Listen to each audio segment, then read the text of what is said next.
Այսօր Երևանում չկա մի տարածք, միտեղ, որ մենք ասենք, սա Երևանի հին թաղամասն է, վերականգնված։ Կոնտ թաղամասը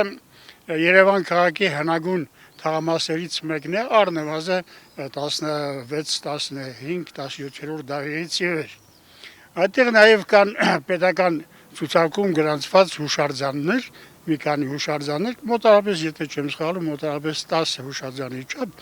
Այդտեղ իհարկե Հովհաննես եկեղեցին է, Պարսկական մզկիթն է,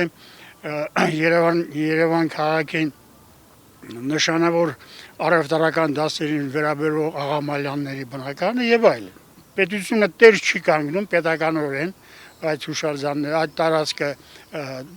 տրամադրում է մասնավոր սեփականության, այսպես ասած, ձեռներեցների վերականգնմանը, ես ամենևին հույս չունեմ, որ այդտեղ մի քանի պատմական արժեք ներկայացնող հուշարձաններից բացի մնացածները կարող են վերականգնել։